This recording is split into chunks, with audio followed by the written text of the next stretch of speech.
আল্লাহ রাব্বুল আলামিন বলেন, কুল কুনু হিজারাতান আও হাদিদা। ও নবী শুনিয়ে দেন, তোমরা যদি মরে গিয়া মাটির সাথে মিশে গিয়া যদি পাথরও হয়ে যাও, আর যদি তোমরা লোহাও হয়ে যাও, তারপরেও আল্লাহ রাব্বুল আলামিন তোমাদেরকে জিন্দা করবেন, আবার তোমাদের উঠাবেন।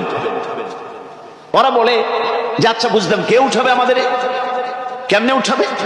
আল্লাহ পাক বলেন, ফাসায়াকুলুনা মান ইউঈদুনা। ওরা বলে আমাদেরকে কে উঠাবে, আমাদেরকে কে জিন্দা করবে? আল্লাহ পাক জবাবে বলেন, কুলিল্লাযী ফাতারাকুম আউওয়ালা মাররা। যিনি তোমাদেরকে প্রথম সৃষ্টি করেছেন তিনি আবার তোমাদেরকে জিন্দা করবেন। আল্লাহ পাক সুন্দর করে বোঝাচ্ছেন। এই সব কথা শোনার পরে فَسَيُنْغِضُونَ إِلَيْكَ رُؤُوسَهُمْ وَيَقُولُونَ مَتَى هُوَ। এসব কথা শোনার পরে আল্লাহ বলেন, ওই কাফেরেরা মাথা ঝুলায় ঝুলায় বলে, আচ্ছা তা বুঝলাম। আল্লাহ বলেন, ওরা মাথা ঝুলায় আর বলে, আচ্ছা বুঝলাম, তবে কবে সেই কিয়ামত অনুষ্ঠিত হবে? আল্লাহ বলেন, নবী শোনায় দাও, কুল আসা আইয়াকুনা করিবা।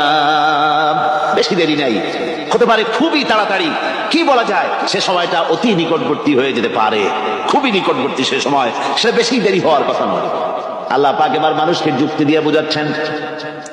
কোরআনে কারীম মানতে মানুষ অস্বীকার করলে আল্লাহ ডান্ডার ব্যবস্থা করেন নাই।